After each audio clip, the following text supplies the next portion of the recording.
মুহতারাম হাজিরিন, সম্মানিত এলাকাবাসী, মহান আল্লাহ পাকের দরবারে অগণিত অসংখ্য শুকরিয়া। রব্বে করিম দয়া করে মেহেরবানি করে আমাদেরকে ষষ্ঠ মাসিক তাফসীরুল কোরআন মাহফিলে উপস্থিত হওয়ার তৌফিক দান করেছেন। এজন্য অন্তর থেকে শুকরিয়া দান বলি আলহামদুলিল্লাহ। আজকে আমরা আলোচনা করব, তাফসীর করব সূরাতুল বাকারা এর প্রথম 5টি আয়াতের তাফসীর। আমরা আউযু বিল্লাহ এর তাফসীর করেছি, বিসমিল্লাহ এর তাফসীর করেছি এবং 3টি পর্বে সূরাতুল ফাতিহা এর তাফসীর করেছি। আজ আমরা ষষ্ঠ পর্বে ষষ্ঠ মাসিক তাফসীরুল কোরআন মাহফিলে সূরাতুল বাকারা থেকে তাফসীর করব ইনশাআল্লাহ। সূরাতুল বাকারা এটা মদিনায় অবতীর্ণ হয়েছে। কোরআনুল কারীমের সবচেয়ে বড় সূরা, সবচেয়ে বৃহৎ সূরা এটি। এই সূরার আয়াত সংখ্যা 286 আর শব্দ সংখ্যা হলো 6221, হরফের সংখ্যা হলো 25500। সূরাতুল বাকারা কোরআনুল কারীমে সবচেয়ে বেশি বিধিবিধান সম্বলিত সূরা। এই সূরাতে অনেক বিধান, অনেক মাসআলা মহান আল্লাহ তাআলা বয়ান করেছেন। তো আমরা যখন সূরা বাকারা এর তাফসীর আলোচনা করব, পাশাপাশি সেই মাসআলাগুলো আলোচনার মধ্যে চলে আসবে। তাফসীরে ইবনে কাসিরের মধ্যে লিখেছে এই সূরাতে 1000 মাসআলা আলোচনা হয়েছে, 1000 উপদেশ আলোচনা হয়েছে। এভাবে 1000 আদেশ, 1000 নিষেধের আলোচনা এই সূরার মধ্যে রয়েছে। সহজেই আমরা বুঝতে পারি এই সূরা খানা কত গুরুত্বপূর্ণ। আর এজন্য প্যারা নবী সাল্লাল্লাহু আলাইহি ওয়াসাল্লাম এই সূরার অনেক ফজিলত বয়ান করেছেন। তো সূরা বাকারা নামকরণ করা হয়েছে বাকারা হিসেবে। বাকারাতুন শব্দের অর্থ গাভী। তো কোরআনুল কারীমে একটি সূরা নাযিল করলেন আল্লাহ তাআলা, আর এটার নাম রাখলেন সূরা গাভী। কেমন শোনা যায়? আল্লাহ তাআলা কোরআনুল কারীমে সূরা মাকড়সা, সূরা হাতি, সূরা পিঁপড়া, সূরা মৌমাছি এই সূরাগুলো নাযিল করেছেন। আমি বাংলায় বলেছি কিন্তু নামগুলো আরবিতে। সূরাতুন নামল মানে সূরা পিঁপড়া, সূরা আনকাবুত মানে সূরা মাকড়সা, সূরাতুল ফিল সূরা হাতি। এই আলোচনাগুলো, এই সূরাগুলোতে আল্লাহ তাআলা আলোচনা এনেছেন, নামকরণ করেছেন বিশেষ ঘটনার পরিপ্রেক্ষিতে। এই সূরা বাকারার মধ্যেও এমন একটি ঘটনা আছে যেখানে হযরত মূসা আলাইহিস সালাম এর যুগে এক নাফরমান বনি ইসরাঈল নিজে হত্যা করে আরেকজনের ঘাড়ে দোষ চাপাবার জন্য লাশটা তার বাড়ির গেটের সামনে রেখে এসেছে। আর সকালবেলা রটিয়ে দিয়েছে আমার চাচাকে অমুক ব্যক্তি হত্যা করেছে, অথচ নিজেই হত্যা করেছে। কে হত্যা করেছে এই ঘটনা উদ্ঘাটন করার জন্য মূসা আলাইহিস সালামের কাছে যায় তারা। আল্লাহ তাআলা হযরত মূসা আলাইহিস সালাম এর মাধ্যমে সেই উম্মতকে বললেন, তোমরা এমন একটা গাভী আনো, জবাই করো, তার গোশতের টুকরাটা মৃত ব্যক্তির গায়ে লাগিয়ে দাও। ওই মৃত ব্যক্তি জিন্দা হয়ে বলে দিবে কে তাকে হত্যা করেছে। তাই হলো গাভী জবাই করা হলো, গোশতের টুকরা মৃত ব্যক্তির গায়ে লাগানোর সাথে সাথে জিন্দা হয়ে বলে দিল এই ব্যক্তি আমাকে হত্যা করেছে, যেই ব্যক্তি বিচার দায়ের করেছে এই ব্যক্তি আমাকে হত্যা করেছে। এই বলে সে আবার মরে গেল। বিস্ময়কর ঘটনা। বর্তমান পৃথিবীতেও এইরকম ঘটনা আছে কি নাই? অপরাধ করে একজনে দোষ চাপিয়ে দেয় আরেকজনের ঘাড়ে, নিজেই হত্যা করেছে, খুনি নিজেই অপরাধী। প্রভাবশালী হওয়ার কারণে, ক্ষমতায় থাকার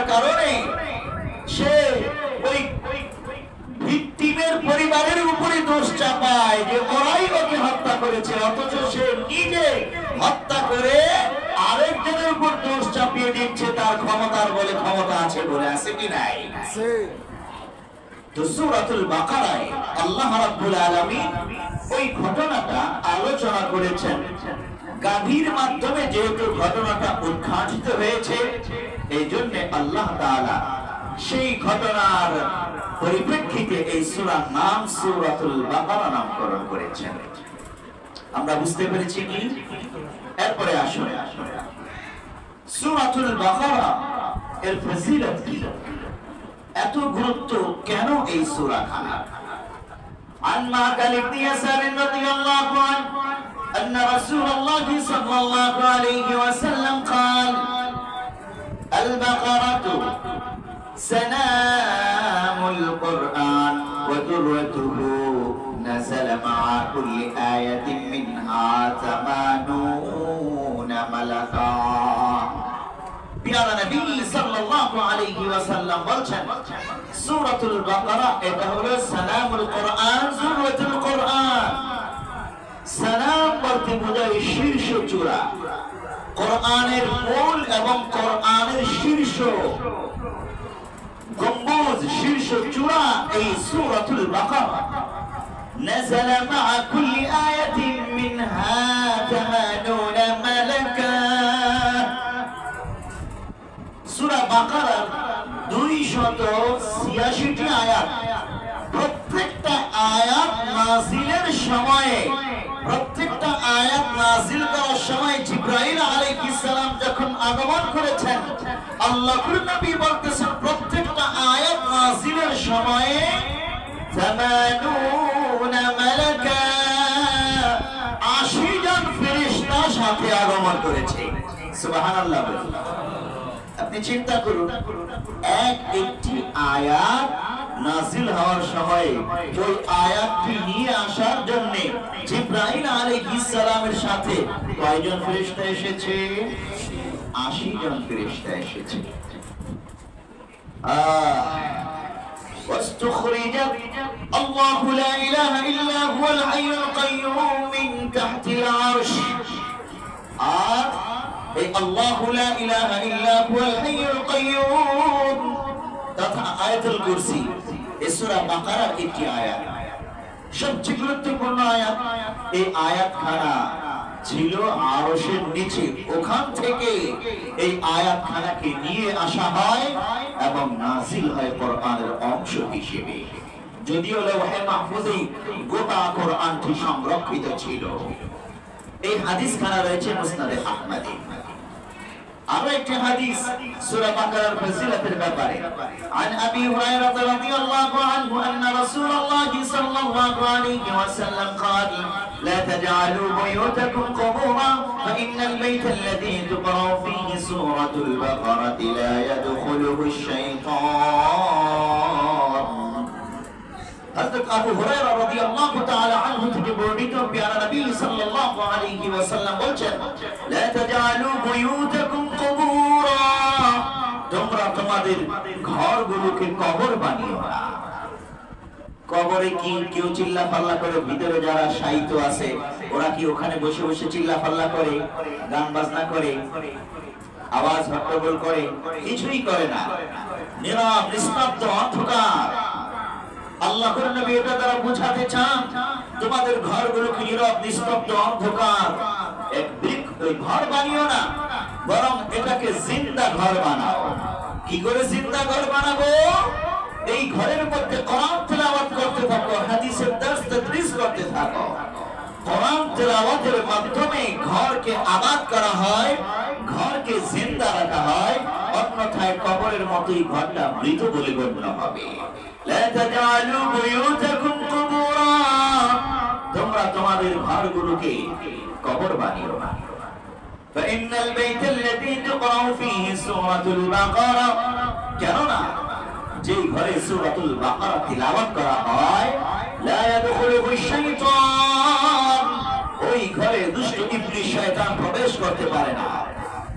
ইবলিস শয়তান ঘরে প্রবেশ করে স্বামী স্ত্রীর মধ্যে ঝগড়া বাঁধায়, সন্তান আর পিতামাতার মধ্যে হাঙ্গামা বাঁধায়, বিভিন্ন রকমের চগলখড়ি, মিথ্যা, অন্যকে ঠকানো, জুলুম, নির্যাতন, নিপীড়ন, অবৈধ কর্মকাণ্ড, অনাচার, ব্যভিচার, অন্যায়, অবিচার অনেক কিছুই ঘটে ইবলিস শয়তান ঘরে ঢোকার কারণেই সব হয়।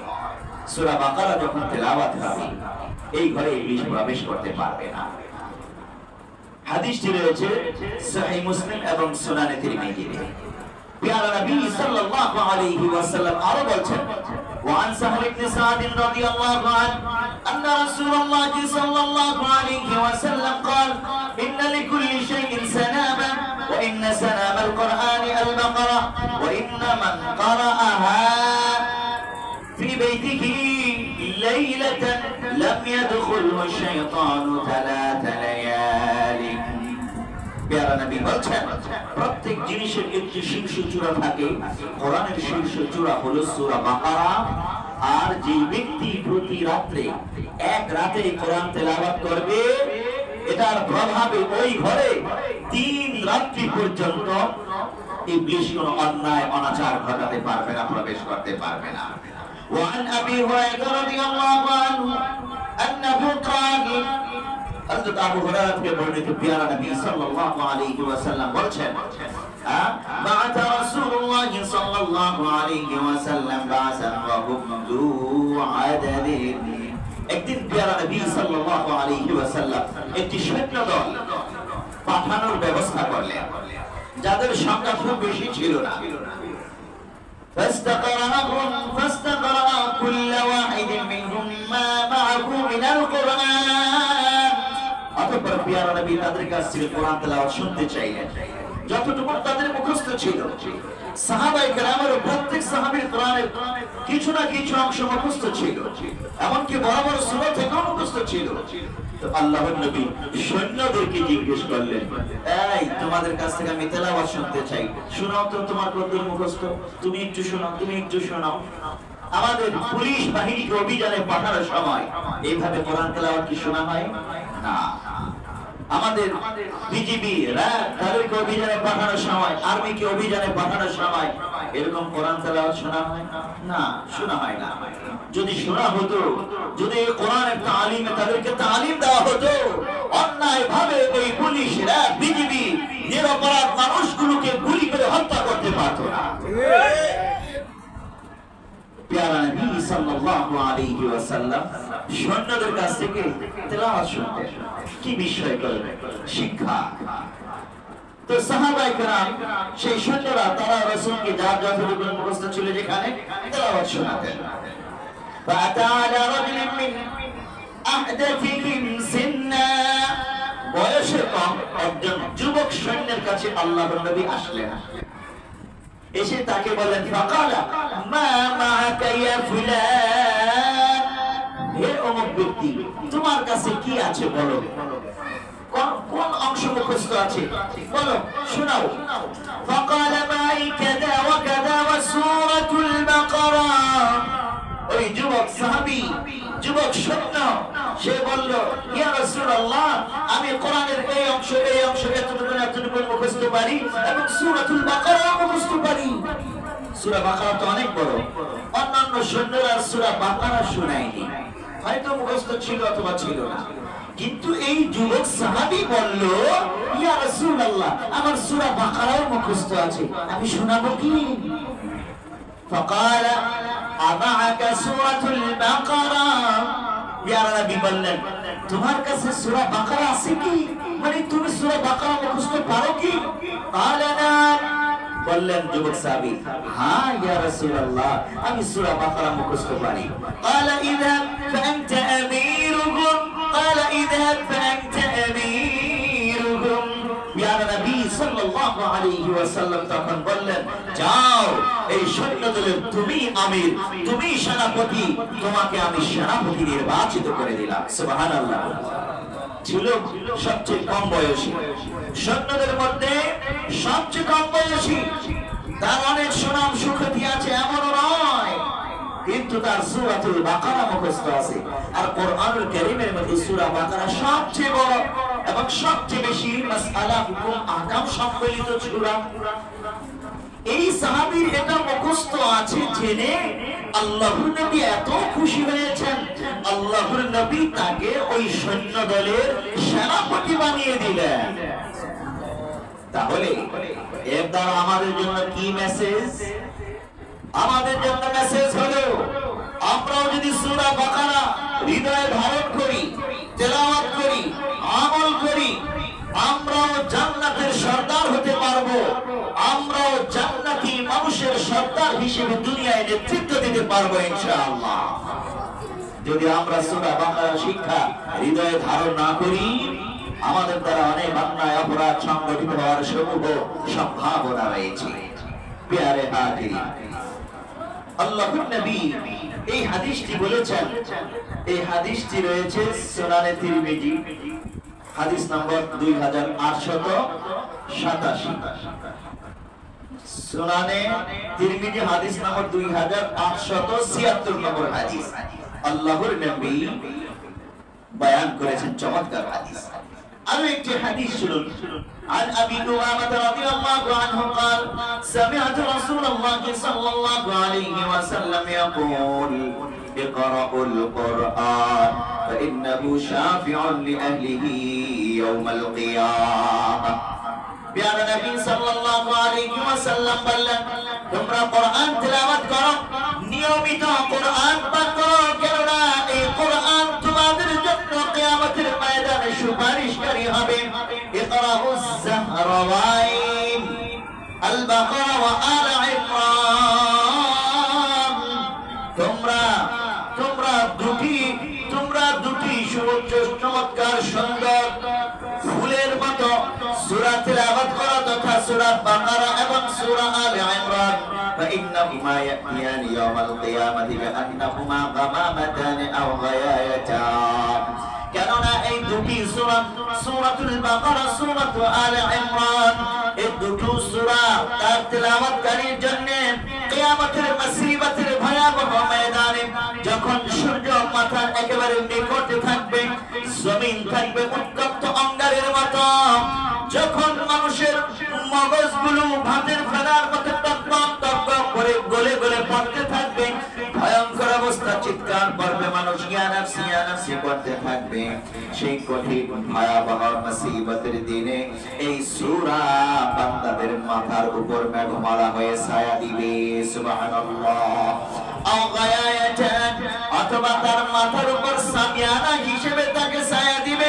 আও কান্নাকুমা ফিরকান মিন তাইরিন সাওয়াব ইউহাজানি আন আহলিহিমা ইয়াওমাল কিয়ামাহ।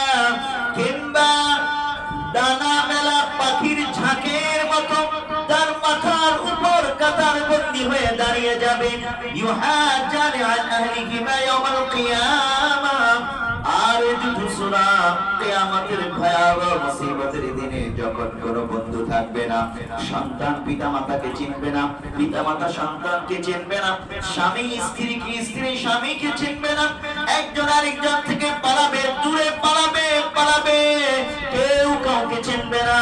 ওই সময়ে এই কোরআনুল কারীম যা আমরা তিলাওয়াত করতাম, এই সূরা বাকারা আমার বন্ধু হয়ে আমার পাশে দাঁড়াবে আর আল্লাহর দরবারে সাক্ষী দিবে, বলবে, আয় আল্লাহ, তোমার এই বান্দা আমার বন্ধু, আমাকে ছাড়ে নাই, দুনিয়াতে তেলাওয়াত করেছে, অতএব আমার এই বন্ধুকে তুমি জান্নাত দিয়ে দাও। সুবহানাল্লাহ।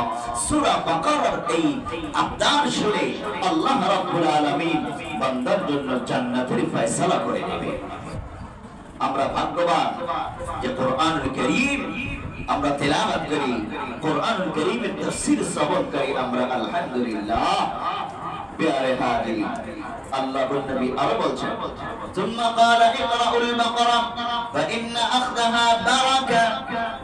স্পষ্ট ভাবে বলছেন, হে উম্মত, তোমরা সূরা বাকারা পাঠ করো, কেননা এই সূরা বাকারা বরকতের কারণ। যারা পাঠ করবে, ধরবে এটাকে, তার জীবনে, তার সংসারে, তার সব জায়গায় বরকত দিয়ে ভরপুর হয়ে যাবে। ওয়াতারকাহা হাসরা, আর যে এটাকে তরক করবে তার জন্য আক্ষেপ। ওয়ালা তাসতাতিউল বাতালা, আর যে ব্যক্তি এই সূরা দুখানা আল্লাহর নবী বলছেন, আর যে ব্যক্তি অলস বিয়াকুব, সমাজের মধ্যে উম্মতের মধ্যে যে ব্যক্তি অলস, এই ব্যক্তি বিয়াকুব, ওই ব্যক্তি এই সূরা পাঠ করতে সক্ষম হবে না, শিখতেও চাইবে না, অবহেলা করবে। এভাবে আল্লাহর নবী সতর্ক করেছেন আমাদেরকে। এখন হয়তো আপনি বলবেন, হুজুর আমরা হলাম সাধারণ পাবলিক, মাদ্রাসায় পড়ি নাই, এত বড় সূরা কি করে পড়বো, কি করে মুখস্থ করবো? পুরা গোটা সূরা যদি আপনার মুখস্থ করা সম্ভব না হয়, অন্তত কিছু আয়াত আপনি মুখস্থ করুন, কিছু আয়াত আপনি মুখস্থ করুন এবং নিয়মিত সেই আয়াতগুলো আপনি পাঠ করতে থাকুন। বিশেষত সূরা বাকারার প্রথম 4টি আয়াত এবং আয়াতুল কুরসি এবং আয়াতুল কুরসির পরে আরো 2টি আয়াত এবং সূরা বাকারার একেবারে শেষ 3টি আয়াত, মোট 10টি আয়াতের কথা বললাম। তাফসীরে মাআরিফুল কোরআনে লিখছে, এই 10টি আয়াত কোন আল্লাহর বান্দা নিয়মিত যদি তিলাওয়াত করে, তাহলে ওই বান্দাকে কোন বান, ঘোড়া, জাদু, কোন ক্ষতি গ্রাস করতে পারবে না, কেউ তাকে আক্রান্ত করতে পারবে না, ইবলিস শয়তান তার ঘরে প্রবেশ করে কোনো অনিষ্ট করতে পারবে না। সেই 10টি আয়াত, সূরা বাকারার প্রথম 4টি আয়াত, আয়াতুল কুরসি এবং এরপর আরো 2টি আয়াত এবং সর্বশেষ 3টি আয়াত। এখানে একটি হাদিসের মধ্যে প্যারা নবী সাল্লাল্লাহু আলাইহি ওয়াসাল্লাম থেকে বর্ণিত একটি হাদিসের মধ্যে উল্লেখ আছে, আল্লাহর নবী যখন মেরাজে যান, তখন কয়টা জিনিস নিয়ে মেরাজ থেকে এসেছেন, এই উম্মতের জন্য কয়টি উপহার এনেছিলেন আল্লাহর নবী? আমরা জানি কি? কয়টা? জানা নাই। 3টা উপহার উম্মতের জন্য আল্লাহর নবী 3টি উপহার এনেছেন। 1 নম্বর উপহার, 5 ওয়াক্ত নামাজ উম্মতের জন্য উপহার এনেছেন। 2 নম্বর, সূরা বাকারা শেষ 3টি আয়াত এই উম্মতের জন্য উপহার হিসেবে এনেছেন। 3 নম্বর, যেই উম্মত শিরিক করবে না, শিরিক মুক্ত থেকে আল্লাহর ইবাদত করবে, ওই উম্মতের জন্য আল্লাহর ক্ষমা এবং জান্নাতের খুশখবরই উপহার এনেছেন। এই 3টি জিনিস আল্লাহর নবী আমাদের জন্য উপহার এনেছেন মেরাজ রজনীতে। আমরা সেই 3টি উপহার অবশ্যই সংরক্ষণ করব, বলে ইনশাআল্লাহ। প্যারে হাজিরিন, তাহলে সূরাতুল বাকারা এর নামকরণ, ফজিলত হাদিসের আলোকে আমরা জানতে পারলাম। এবার আসুন সূরাতুল বাকারা এর তাফসীরে প্রবেশ করি। প্রথম আয়াতের তাফসীর, আল্লাহ তাআলা প্রথম আয়াতে কি বলছেন? আলিফ লাম মিম, যালিকাল কিতাবু লা রাইবা ফীহি হুদাল লিল মুত্তাকিন। 1 নম্বর আয়াত হলো আলিফ লাম মিম, 3টি অক্ষর আছে, আলিফ লাম মিম। এই 3টি অক্ষর দিয়ে একটি আয়াত। এই আয়াতের অর্থ কি? তাফসীর ইবনে কাসীর, তাফসীর কুরতুবী এবং জমহুর মুফাসসিরিন এক কথায় বলেছেন, আল্লাহু আ'লামু বিমুরাদিহি। এই আয়াতের অর্থ, উদ্দেশ্য একমাত্র আল্লাহ তাআলাই ভালো জানেন। আলিফ লাম মিম ইজাজুল কোরআন, এগুলো হলো ইজাজুল কোরআন, কোরআনের গোপন রহস্য। আমান্না বিহি কুল্লুম মিন ইনদিল্লাহি তাআলা। আমাদের আকীদা কি এই আয়াতের ব্যাপারে? যে আমরা এটা কোরআনের আয়াত, এর অর্থ আল্লাহ তাআলাই জানেন এবং এটা কোরআনের গুপ্ত রহস্য, এতটুকু আকীদা বিশ্বাস আমরা লালন করব। এভাবেই আমরা সম্মান জানাবো। গোটা কোরআনুল কারীমে এরকম আরো অনেক আয়াত আছে, এগুলোকে হুরুফে মুকাত্তাআত বলা হয়। আর কোরআনুল কারীমের অন্য আয়াতে আল্লাহ তাআলা বলছেন, হুয়াল্লাযী আনজালা আলাইকাল কিতাবা মিনহু আয়াতুম মুহকামাতুন হুন্না উম্মুল কিতাবি ওয়া উখারু মুতাশাবিহাত।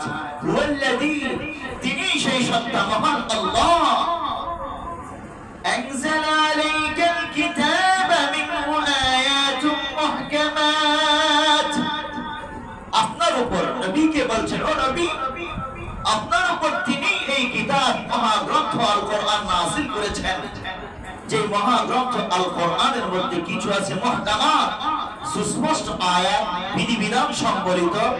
হুন্না উম্মুল কিতাব, এগুলোই হলো কিতাবের মূল।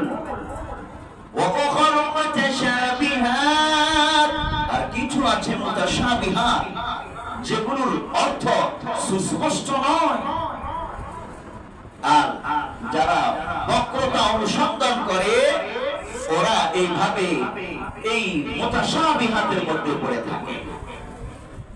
হুরুফে মুকাত্তাআত গুলোর উপর আমরা এতটুকুই ঈমান রাখবো যে আলিফ লাম মিম এই ধরনের যে আয়াতগুলো আছে এগুলো হলো কোরআনের গুপ্ত রহস্য, আল্লাহ তাআলার রহস্য, ইজাজুল কোরআন, আর এগুলোর উপর ঈমান আনাই আমাদের মৌলিক কাজ। আর এই কোরআনের আয়াতগুলো এইরকম পৃথিবীর প্রত্যেকটা কম্পিউটার বলে, প্রত্যেকটা ভাষায় বলে কোরআনের অন্যান্য আয়াতের অনুবাদ করা সম্ভব, মর্ম উদ্ঘাটন করা সম্ভব, কিন্তু হুরুফে মুকাত্তাআতের মর্ম উদ্ঘাটন করা কারো পক্ষে সম্ভব না। পৃথিবীতে যত বই লিখেছে যত মানুষ, সকল বইয়ের অনুবাদ করা সম্ভব, প্রত্যেকটা শব্দের অনুবাদ করা সম্ভব, কিন্তু একমাত্র মহাগ্রন্থ আল কোরআন এর আয়াত, পূর্ণাঙ্গ আয়াত আলিফ লাম মিম এবং এই ধরনের যত আয়াত আছে এগুলোর অনুবাদ করা পৃথিবীর কারো পক্ষে কোনো ভাষাতেই সম্ভব নয়। এটাই কোরআনের মুআজিজা। এরপরে আসুন আল্লাহ রাব্বুল আলামিন দ্বিতীয় আয়াতে বলছেন, যালিকাল কিতাবু লা রাইবা ফীহি হুদাল লিল মুত্তাকিন। যালিকাল কিতাব, এটা এমন কিতাব, লা রাইবা ফীহি, যার মধ্যে সন্দেহ সংশয়ের কোনো অবকাশ নেই, হুদাল লিল মুত্তাকিন, মুত্তাকিদের জন্য পথ প্রদর্শক। যালিকাল কিতাব, যালিকা দূরবর্তী ইসমে ইশারা, অথচ মহাগ্রন্থ আমাদের সামনে নিকটবর্তী কাছে, তাহলে কেন তালিকা শব্দ ব্যবহার করলেন আল্লাহ তাআলা? অনেকগুলো অর্থ, অনেকগুলো দৃষ্টিভঙ্গি, অনেকগুলো বর্ণ আছে। সংক্ষেপে দুটো কথাই শুধু আমি বলবো।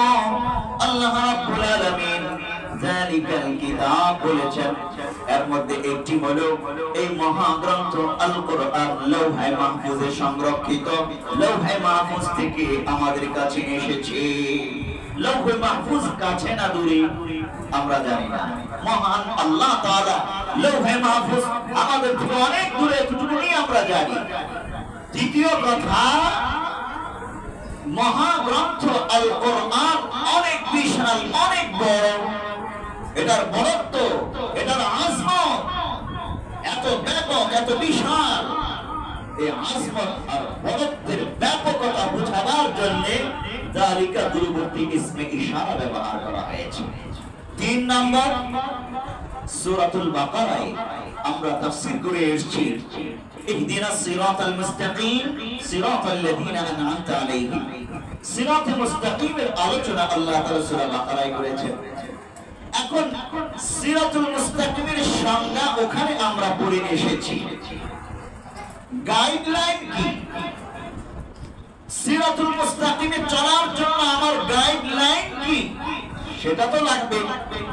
যালিকাল কিতাব বলে এই দূরবর্তী ইসমে ইশারা দ্বারা ওই সূরা বাকারায় তোমরা যে সিরাতুল মুস্তাকিমের সংজ্ঞা জেনে এসেছো, সেই সিরাতুল মুস্তাকিমের কিতাব, এই মহাগ্রন্থ আল কোরআন এখন থেকে যা কিছু বর্ণনা করবে এই গোটা কোরআনটাই হলো গাইডলাইন সিরাতুল মুস্তাকিমের। এই কথা বুঝাবার জন্য আল্লাহ তাআলা যালিকা দূরবর্তী ইসমে ইশারা ব্যবহার করেছেন। তাহলে যালিকাল কিতাব অর্থ ওই কিতাব, কিন্তু আমরা অর্থ করতেছি এই কিতাব। যালিকা তিনটি উদ্দেশ্য বললাম মর্ম অর্থের দিক থেকে, কিন্তু অনুবাদ করার ক্ষেত্রে আমরা বলবো এই কিতাব তথা মহাগ্রন্থ এই আল কোরআন লা রাইবা ফীহি, এর মধ্যে কোন প্রকারের সন্দেহ সংশয়ের অবকাশ নেই। কি অর্থ লা রাইবা ফীহি? কয়েকটা দিক থেকে আমি অনুবাদ করব। একটি হলো সন্দেহ সংশয়ের অবকাশ নেই, অর্থাৎ এই মহাগ্রন্থ আল কোরআন আল্লাহর পক্ষ থেকেই নাযিলকৃত এবং রাসূল সাল্লাল্লাহু আলাইহি ওয়াসাল্লাম নবী হিসেবে এই কোরআন ধারণ করেছেন। এখানে এই রকম সন্দেহ পোষণ করা যাবে না মহাগ্রন্থ আল কোরআন পুরাটাই কি রাসূলের উপর নাযিল হয়েছে, নাকি কিছু অংশ আল্লাহ নাযিল করেছেন আর কিছু অংশ রাসূল বানিয়েছে। এই রকম সন্দেহ করা যাবে না যে গোটা কোরআন এখানে নাই, বরং কোরআনের কিছু অংশ অন্য জায়গায় আছে। যেরকম শিয়ারা বিশ্বাস করে। শিয়ারা কি বলে জানেন? শিয়ারা বলে থাকে কোরআনুল কারীমের 1/3 এখানে আছে আর 2/3 গোপন আছে, যেটা এই জায়গায় নাই।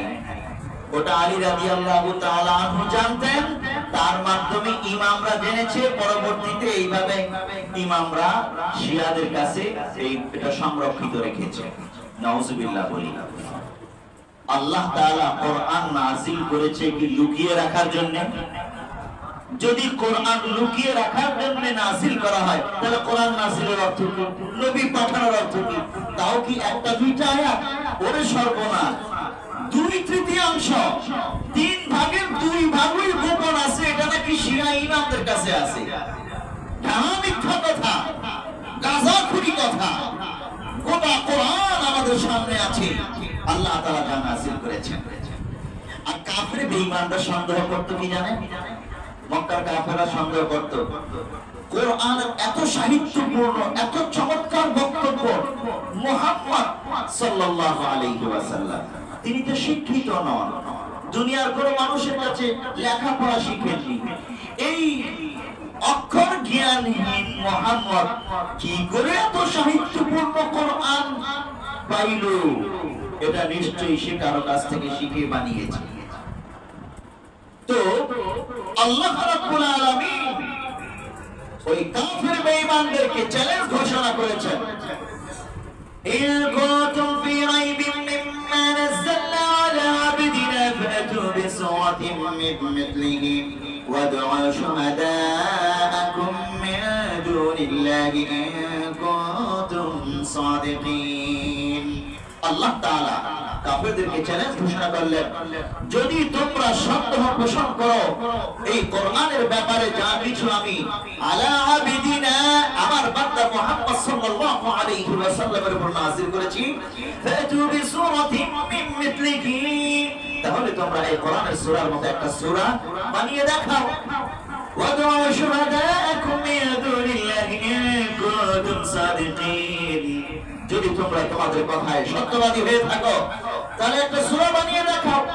একা না পারলে তোমাদের সুহাদা যারা আছে, সুহাদা বলতে আরো কাফির বেঈমান সাহিত্যিক এবং তাদের দেব দেবী লাত মানাত উজ্জা যাদেরকে তারা পূজা করে, খোদা মনে করে, যে তোমাদের খোদা দেব দেবী সহ পারলে কোরআনের একটি সূরার মতো সূরা বানিয়ে দেখাও।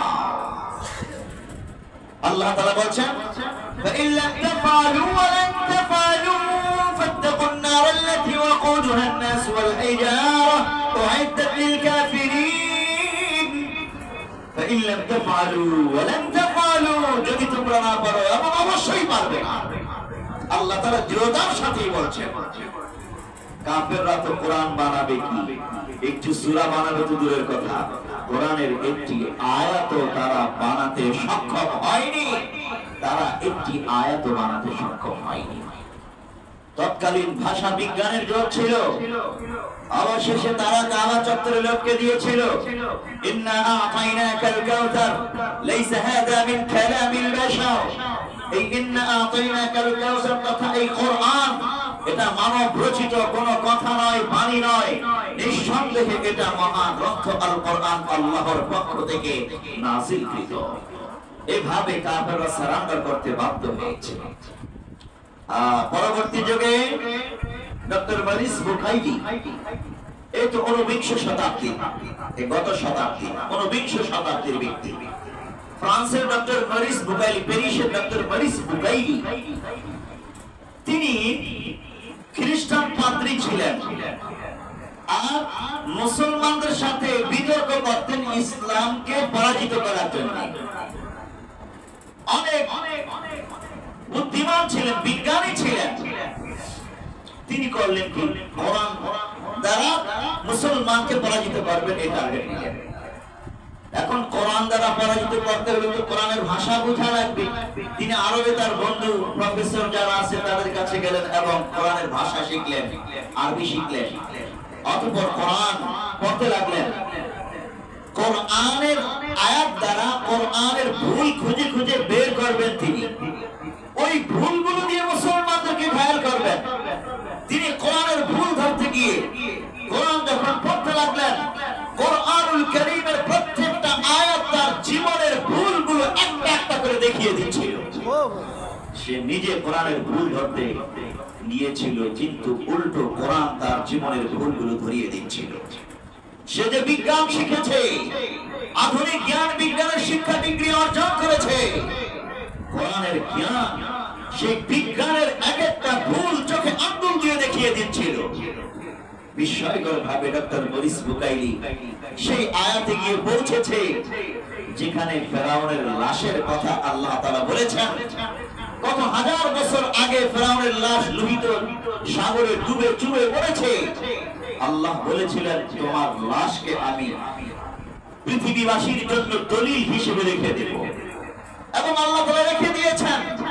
ফেরাউনের লাশ এত হাজার বছর পরেও এখন কি করে অক্ষত রইল, আমার বিস্ময়ে হতভম্ব হয়ে যায় ডক্টর মরিস বুকাইলি।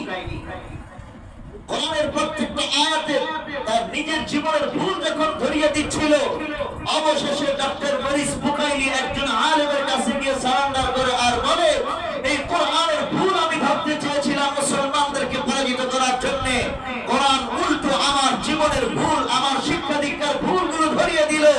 আমি এই কোরআন থেকে দূরে থাকতে চাই না। এই কোরআন সত্য, মহাগ্রন্থ আর কোরআন সত্য। আমাকে তাড়াতাড়ি কালিমা পড়িয়ে মুসলমান বানিয়ে নেন। ডক্টর মরিস বুকাইলি মুসলমান হয়ে যান। মুসলমান হবার পর তিনি ঐতিহাসিক কালজয়ী গ্রন্থ লেখেন, the Bible, the Quran, the science. Bible, কোরআন ও বিজ্ঞান অনুবাদ হয়েছে পৃথিবীর 40টা ভাষায়। একটা বিস্ময়কর গ্রন্থ হিসেবে এই গ্রন্থ পড়ে অসংখ্য খ্রিস্টান মুসলমান হয়েছে। এই ডক্টর মরিস বুকাইলি কোরআন, বিজ্ঞান, সায়েন্স এই গ্রন্থ পড়ে। আমি কেন বললাম এই কথা? আল্লাহ রাব্বুল আলামিন বলছেন, যালিকাল কিতাবু লা রাইবা ফীহ। এই মহাগ্রন্থ আল কোরআন এমন এক মহাগ্রন্থ যাতে কোনো প্রকারের সন্দেহ সংশয়ের অবকাশ নেই।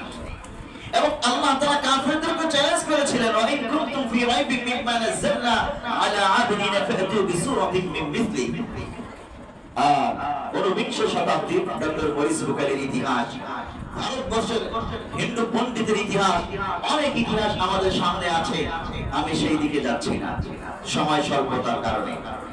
প্যারে হাজিরিন, দ্বিতীয় ব্যাখ্যা, লা রাইবা ফীহ। এই মহাগ্রন্থ আল কোরআনে কোনো ভুল নেই। এটা দ্বিতীয় ব্যাখ্যা কি? এই মহাগ্রন্থ আল কোরআনে আল্লাহ তাআলা ওই যে বলেছি যালিকাল কিতাব, ওই সিরাতে মুস্তাকিমের গাইডলাইন হলো এই কিতাব। এই দিকে ইঙ্গিত করেছে যালিকা ইসমে ইশারা। আর লা রাইবা ফীহ বলে আল্লাহ তাআলা ইঙ্গিত করতে চান সিরাতুল মুস্তাকিমের যাবতীয় উপকরণ এখানে বিদ্যমান আছে, কোনো ভুল নেই এখানে। তার জীবন পরিচালনা কিভাবে করবে, সবচেয়ে উৎকৃষ্ট জীবন পদ্ধতি এই কোরআনে আছে। কোরআন যে অর্থনীতি দিয়েছে এটা সবচেয়ে শ্রেষ্ঠ অর্থনীতি, কোনো সন্দেহ নাই, লা রাইবা ফি। কোরআন যে পারিবারিক নীতি দিয়েছে এটা পৃথিবীর সবচেয়ে উৎকৃষ্ট পরিবার নীতি, লা রাইবা ফি, কোনো সন্দেহ নাই। কোরআনুল কারীম যে রাজনীতি দিয়েছে এটা পৃথিবীর শ্রেষ্ঠ রাজনীতি, লা রাইবা ফি, এখানে কোনো সন্দেহ নাই। কোরআনুল কারীম যে সমর নীতি, যুদ্ধ নীতি দিয়েছে এটা পৃথিবীর শ্রেষ্ঠ যুদ্ধ নীতি।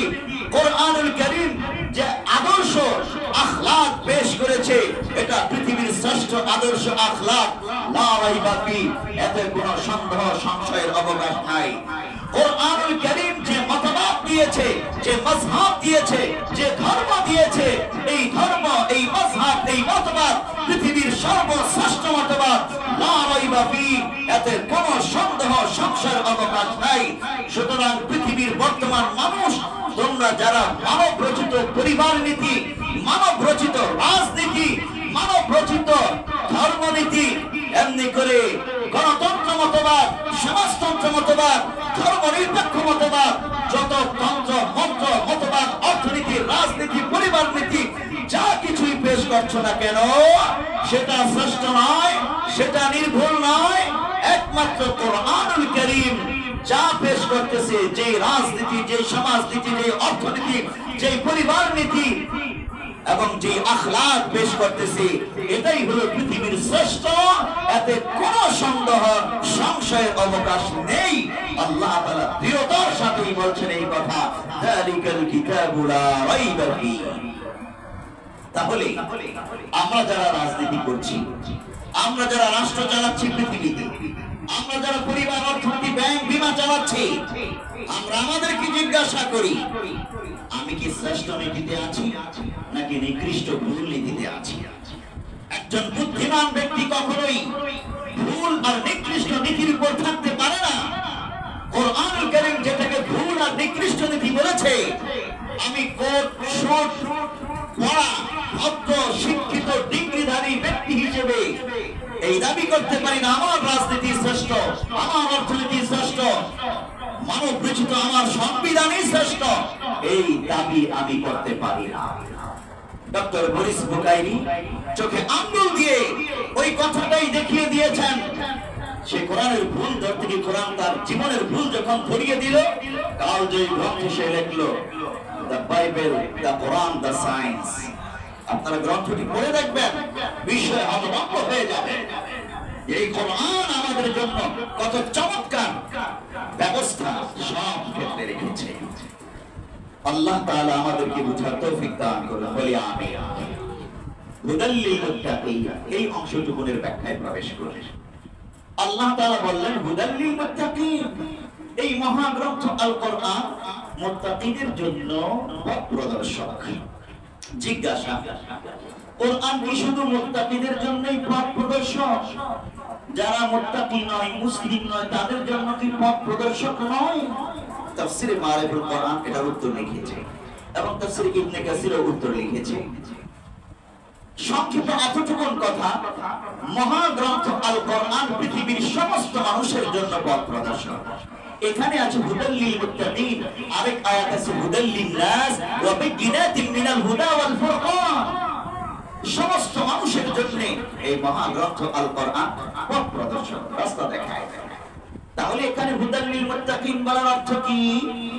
সংক্ষেপে উত্তর, মহাগ্রন্থ আল কোরআন দ্বারা সবচেয়ে বেশি উপকৃত হয় মুত্তাকিরা। তারা যখন কোরআনকে অন্তরে ধারণ করে নেয় তখন কোরআনের উপর 100 বার আমল করে, আর যার ফলশ্রুতিতে এরাই কোরআন দ্বারা সবচেয়ে বেশি উপকৃত হয়, সবচেয়ে সঠিক উৎকৃষ্ট রাস্তায় চলে।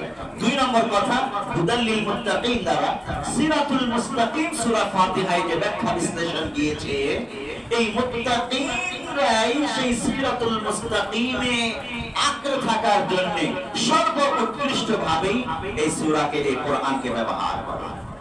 এজন্য মুত্তাকিনদের আলোচনা আলাদা ভাবে এখানে এনেছে। এখন প্রশ্ন, মুত্তাকি কাকে বলে, তাকওয়া কাকে বলে? সংক্ষেপে বলছি, তাফসীরে ইবনে কাসীরে, এই তাফসীরে ইবনে কাসীর এনেছে মুত্তাকি এবং তাকওয়া কাকে বলে। হযরত ওমর ইবনে খাত্তাব রাদিয়াল্লাহু তাআলা আনহু, আরেকজন সাহাবী হযরত উবাই ইবনে কাব, কোরআনুল কারীমের হাফেজ, কোরআনের মুফাসসির এবং আলেম হযরত উবাই ইবনে কাব রাদিয়াল্লাহু তাআলা আনহুকে জিজ্ঞেস করলেন, সাআলা উমর উবাই ইবনে কাব আনিত তাকওয়া, তাকওয়ার ব্যাপারে জিজ্ঞেস করলেন যে হে রাসূলের প্রিয় সাহাবী উবাই ইবনে কাব, তাকওয়া কাকে বলে আমাকে বলুন। এটা একটা বিস্ময়কর লাগবে আমাদের কাছে যে ওমর ইবনে খাত্তাবই তো বিশাল বড় কোরআনের হাফেজ, আলেম, মুফতি। তৎকালীন যুগে 7 জন যে বড় মুফতি ছিল সাহাবীদের মধ্যে, ওমর ইবনে খাত্তাব একজন। বড় মুফাসসির ছিল যারা, ওমর ইবনে খাত্তাব একজন। তাহলে ওমর ইবনে খাত্তাবই জিজ্ঞেস করতেছে আরেক সাহাবীকে, হ্যাঁ, নিজের ইলমকে অধিকতর সমৃদ্ধি আনয়নের জন্য আরেকজনকে জিজ্ঞাসা করা, এটা অনেক বড় আখলাক। ওমর ইবনে খাত্তাব যখন উবাই বিন কাবকে জিজ্ঞেস করলেন তাকওয়া কাকে বলে, فقال له اما سلكت طريقا ذا شوك, উবাই ইবনে কাব পাল্টা প্রশ্ন করলেন ওমর বিন খাত্তাবকে, আমা সালাকতা তারিকান যা শাওকি, হে ওমর ইবনে খাত্তাব, আপনি কি যে দুই পাশে কাঁটা আছে, কাঁটাদার রাস্তায় কখনো চলেছেন? قال بلى, বললেন হ্যাঁ চলেছি। قال فما عملت, জিজ্ঞেস করলেন উবাই বিন কাব ওমরকে, তখন আপনি কি করেছেন? যে দুই পাশে কাঁটাদার ডালপালা আছে, আপনি রাস্তায় চলছেন, তখন আপনি কি করেছেন? قال شمرت واجتهدت, ওমর ইবনে খাত্তাব জবাব দিলেন, আমি আমার কাপড়কে ওই কাঁটা থেকে বাঁচিয়ে রেখেছি এবং আমি যেন কাঁটায় বিদ্ধ হয়ে না যাই এমন ভাবে সতর্কতার সাথে পথ চলেছি সাবধানে। قال فذلك التقوى, উবাই বিন কাব রাদিয়াল্লাহু তাআলা আনহু বললেন, আয় আমিরুল মুমিনিন ওমর ইবনে খাত্তাব, এটাকেই তাকওয়া বলে। এই যে আপনি কাঁটা থেকে বাঁচার জন্য খুব সতর্কতার সাথে চললেন, কাঁটার একটু আঁচড় লাগতে দিলেন না কাপড়ে, শরীরে, এটাকেই তাকওয়া বলা হয়। খুব সহজ, খুব সহজ উত্তর। আমি যখন দুনিয়ার জিন্দেগিতে, হায়াতে জিন্দেগিতে চলবো, তখন আমার এই আমল নামায় যেন সামান্য গুনাহের আঁচড় না লেগে যায়, সগীরা কবীরা কোন গুনাহের দাগ যেন লেগে না যায়, এমন সতর্কতার সাথে আমি চলবো। একটি কদম ফেলবো তো গুনাহের কদম ফেলছি না নেকির কদম চিন্তা করব, সাবধানে পা ফেলবো, এটাকে বলা হয় তাকওয়া। যে তার দ্বারা সগীরা গুনাহ হয় না, কবীরা গুনাহ হয় না, তার দ্বারা ফরজ ছুটবে তো দূরের কথা, ওয়াজিব ছুটে না, সুন্নত ছুটে না, এমনকি নফলও ছুটে না, এগুলো মুত্তাকি। এই জন্য তাফসীর ইবনে কাসীরে হযরত ইবনুল মুআতাজ রাহমাতুল্লাহি আলাইহি এই তাকওয়ার ব্যাখ্যা করতে গিয়ে এনেছেন, খাল্লিদ যুনুবা সাগীরাহা ওয়া কাবীরাহা যাকাত তুকা ওয়াসনা কামাশিন ফাওকা আরদিশ শাওকি ইয়াহদারু মা ইয়ারা, খাল্লিদ যুনুবা সাগীরাহা ওয়া কাবীরাহা, হে বান্দা তুমি গুনাহকে ছেড়ে দাও, এটা ছোট হোক অথবা বড় হোক, যাকাত তুকা, এটাই হলো তাকওয়া। আর তুমি ওয়াসনা কামাশিন ফাওকা আরদিশ শাওকি, তুমি কাঁটাদার পথের মধ্যে এমন ভাবে চলো যেন সেটা থেকে তুমি বেঁচে থাকতে পারো পরিপূর্ণ ভাবে। লা তাহতিরান্না সাগীরাতান ইন্নাল জিবালা মিনাল হাসা, তুমি সগীরা গুনাহ হোক, ছোট কোন গুনাহ হোক বা ছোট কোন অপশব্দীয় বস্তু হোক, লা তাহতিরান্না সাগীরাতান, এটা ছোট বলে একে ছোট মনে করো না, তুচ্ছ জ্ঞান করো না। ইন্নাল জিবালা মিনাল হাসা, জেনে নিও পাহাড় এটা তো ছোট ছোট পাথরের টুকরা দ্বারাই এত বিশাল পাহাড় হয়েছে। একটা গোটা পাহাড়, গোটা একটা পাথর নয়, বরং অনেকগুলো পাথরের সম্মিলনে একটি পাহাড় হয়েছে। তুমি যেটাকে ছোট মনে করছো গুনাহ, এই ছোট জমতে জমতে জমতে জমতে বিশাল পাহাড় হবে। তুমি ছিটকে পড়বে জান্নাতের রাস্তা থেকে, সিরাতুল মুস্তাকিম থেকে। এই জন্য আল্লাহ তাআলা এখানে হুদাল লিল মুত্তাকিন বলে আমাদেরকে ইঙ্গিত করেছেন যে বান্দা তুমি তাকওয়াবান হও, তুমি মুত্তাকি হও। আরে মহাগ্রন্থ আল কোরআন মুত্তাকিরাই সবচেয়ে বেশি উপকৃত হয় মহাগ্রন্থ আল কোরআন দ্বারা।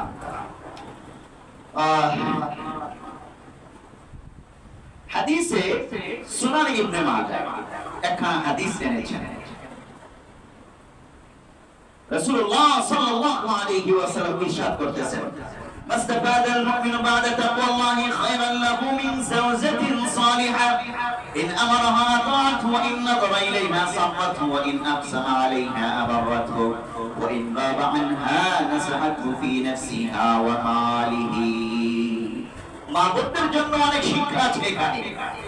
আল্লাহর নবী বললেন, মাস্তাফাদাল মুমিনু বা'দা তাকওয়াল্লাহি খায়রান লাহু মিন যাওজাতিন সালিহা।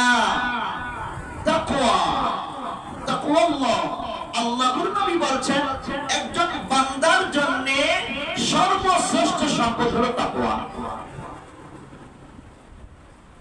তাকওয়ার পরে শ্রেষ্ঠ সম্পদ কি একজন পুরুষের জন্য? পুরুষের জন্য আল্লাহর নবী বলছেন যাওজাতুন সালিহা, নেককার স্ত্রী। আর নেককার স্ত্রীর অপর নামই হলো তাকওয়াবান স্ত্রী। আপনার কন্যা, আপনার স্ত্রী, আপনার বোন, আপনার মা তাকওয়াবান। যখন সে সংসার জীবনে প্রবেশ করবে তখন তার জন্য এই পরীক্ষা শুরু যে সে তাকওয়াবান। চারটা কথা বলেছেন আল্লাহর নবী। এই স্ত্রী যখন সংসার জীবনে কোনো কন্যা প্রবেশ করবে সে তাকওয়াবান, মুত্তাকি, জান্নাতি, শ্রেষ্ঠ রমণী কিনা, এই চারটা বিষয় দ্বারা প্রমাণ করা হবে। ইন আমারাহা আতা'athu, যখন আদেশ করা হবে তাকে ভালো কোনো কাজে আনুগত্য করবে, পরিপূর্ণ অবাধ্য হবে না। ওয়া ইন নাযারা ইলাইহা সাররাতহু, ঘরওয়ালা যখন এই স্ত্রীর দিকে, কন্যার দিকে দৃষ্টি দেবে, তাকাবে, খুশি করে দেবে, পুরুষকে নারাজ করবে না। স্ত্রীর দিকে তাকিয়ে সে অশান্তি বোধ করবে না, খুশি হবে। বাহির থেকে এসে অশান্ত মন নিয়ে ঝড়ঝাপটা মোকাবেলা করে ঘরে আসার পর স্ত্রীর চেহারার দিকে তাকানোর পর তার অশান্ত মন শান্ত হয়ে যাবে, ঝড়ঝাপটার যাবতীয় বিপদ সে ভুলে যাবে। এমন স্ত্রী যদি হয়, হাসি মুখে খুশি মুখে বরণ করে নেবে, হাসি মুখে খুশি মুখে তাকে যাবতীয় কথা শোনাবে, ঝাপটা মেরে বকা দিয়ে অমুকের অভিযোগ তমুকের অভিযোগ দিয়ে ঘরে ঢোকার সাথে সাথেই স্বামী বেচারাকে আগুনের মধ্যে ফেলে দেয় না। এ হলো জান্নাতি রমণী, তাকওয়াবান রমণী। 3 নম্বর, ওয়া ইন আকসামা আলাইহা বাররাতহু, যখন কোন কারণে কসম করে তো ওই কসমকে নিজে আগ বাড়িয়ে ভেঙে দেয়, যেন সংসারে অশান্তি না আসে, পরিবারের সমাজে অশান্তি না আসে। অশান্তি দূর করে দেওয়ার জন্য এই মহিলা, এই জান্নাতি রমণী অগ্রণী ভূমিকা পালন করে। 4 নম্বর, ওয়া ইন গাবা আনহা নাসাহাতহু ফি নাফসিহা ওয়া মালিহি, যখন পুরুষ ঘর থেকে অনুপস্থিত থাকে, নাসাহাতহু ফি নাফসিহা ওয়া মালিহি, তখন এই রমণী, এই মহিলা তার নিজের সতীত্ব চরিত্রকে হেফাজত করে, কখনোই আমানতের খেয়ানত করে না। ওয়া মালিহি, এবং স্বামীর সম্পদের খেয়ানত করে না, স্বামীর সম্পদকে হেফাজত করে। এই মহিলা তার চরিত্র সতীত্বকে হেফাজত করে, স্বামীর অনুপস্থিতি গোপনে আড়ালে আড্ডালে অন্য কারোর সাথে কথা বলে না, দেখা দেয় না, গুনাহ করে না, চরিত্র বিধ্বংসী কোনো কাজ করে না, তথা পর্দা পুশিদায় চলে। আল্লাহর আনুগত্য করে সর্বদা ইবাদতের মধ্যে লিপ্ত থাকে আর আমানতের হিফাজত করে।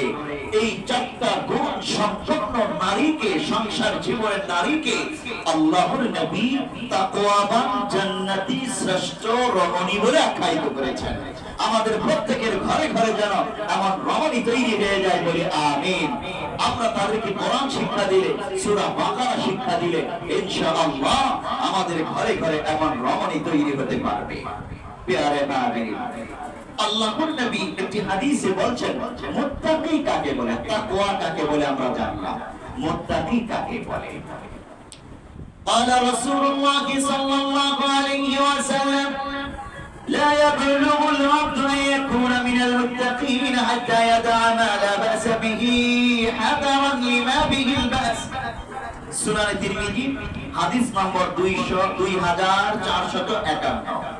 আল্লাহর নবী বলছেন লা ইয়াবলুগুল আবদু আন ইয়াকুনা মিনাল মুত্তাকিন, বান্দা ততক্ষণ পর্যন্ত মুত্তাকি হতে পারবে না হাত্তা ইয়াদা মা লা বা'সা বিহি হাযারান লিমা বিহিল বা'স, যতক্ষণ পর্যন্ত না বান্দা ওই কাজ, বৈধ কাজকে ছেড়ে দিবে অবৈধ কাজে জড়িয়ে পড়ার ভয়ে। ভালো করে বুঝুন, এত সতর্ক বান্দা, এত সতর্ক, সে স্পষ্ট অবৈধ কাজ তো করেই না, হারাম কাজ করে না, মাকরুহ কাজ করে না, মাকরুহে তানজিহির কাজও করে না, বরং সে এত সতর্ক সে অবৈধ কাজে জড়িয়ে পড়ার সম্ভাবনা আছে, কিংবা এই কাজটা ভুল বা অবৈধ হতেও পারে, সন্দেহজনক। এই অবৈধ কাজে জড়িয়ে পড়ার ভয়ে সে বৈধ কাজ থেকেও বিরত থাকে যদি, তাহলে এই ব্যক্তি মুত্তাকি হয়। অবৈধ কাজে জড়িয়ে যাবে এই ভয়ে বৈধ কাজটাকেও ছেড়ে না দেওয়া পর্যন্ত সেই ব্যক্তি মুত্তাকি বলে গণ্য হবে না। এক্সাম্পল, একটা উদাহরণ দিই। শার্ট পরা বৈধ না অবৈধ? বৈধ কাজ। প্যান্ট পরা, শার্ট পরা এটা বৈধ। এখন আমি দিলাওয়ার বিন গাজী, আমি যদি প্যান্ট পরি, শার্ট পরি, আমার জন্য কি নাজায়েজ হবে? না, এটা তো বৈধ কাজ। আমি প্যান্ট পরে, শার্ট পরে নামাজ পড়াবো, সমস্যা নেই, বৈধ কাজ। কিন্তু এটা আমার জন্য তাকওয়ার খেলাফ। আমি দিলাওয়ার বিন গাজীর জন্য তাকওয়ার খেলাফ, আপনার জন্য হয়তো তাকওয়ার খেলাফ না। আপনি আপামর সাধারণ মুসলিম জনতা, আপনার জন্য এটা তাকওয়ার খেলাফ নয়, কিন্তু আমার জন্য তাকওয়ার খেলাফ। শার্ট পরা নাজায়েজ নয়, সম্পূর্ণ বৈধ। প্যান্ট পরা নাজায়েজ নয়, সম্পূর্ণ বৈধ। কিছু শর্ত আছে, ওই শর্তগুলো পালন করলে এটা সম্পূর্ণ বৈধ, আমার জন্য বৈধ। কিন্তু আমি দিলাওয়ার বিন গাজী শার্ট পরবো না, প্যান্ট পরবো না, অবৈধ কাজে জড়িয়ে পড়ার ভয়ে। আমি যখন শার্ট পরবো, প্যান্ট পরতে থাকবো, এক সময় আমার কাছে মনে হবে আহা, আমিও তো ওই জেন্টলম্যানদের মতোই একজন, তো আমিও সব জায়গায় যেতে পারি, তো আমিও এরকম মাথায় যেহেতু টুপি নাই, পাঞ্জাবি নাই, শার্ট প্যান্ট পরা, তো আমিও এরকম ওই আড্ডাখানায় যেতে পারি, ক্লাবে যেতে পারি, এমনকি সিনেমা হলেও যেতে পারি। তাহলে আমার দ্বারা গুনাহের দিকে ধাবিত হওয়ার সম্ভাবনা আছে কি নাই? তৈরি হবে সম্ভাবনা। এই জন্যই আল্লাহর নবী বলছেন ততক্ষণ পর্যন্ত ব্যক্তি মুত্তাকি হতে পারবে না যতক্ষণ না অবৈধ কাজে জড়িয়ে পড়ার আশঙ্কায় বৈধ কাজটাকেও ত্যাগ না করবে। এরকম অনেক বিষয় আছে। আল্লাহর নবী অনেক খাদ্য যেটা হালাল ছিল কিন্তু সন্দেহ ছিল এটা কিভাবে এসছে, কোথেকে এসছে আমি তো জানি না, খান নাই, পরিত্যাগ করেছেন, আল্লাহর নবী খাননি। কিন্তু আমরা কি করি? হারাম জেনে ওটাকে খাই। শুধু খাই না, হারাম পন্থায় সিন্ডিকেট করে, দুর্নীতি করে, অবৈধ পন্থায় কামাই করে খাই। আছে না এরকম? আপনি বলুন, ওই ব্যক্তি মুত্তাকির স্তরে পৌঁছবে কবে? মৃত্যুবরণ করার পর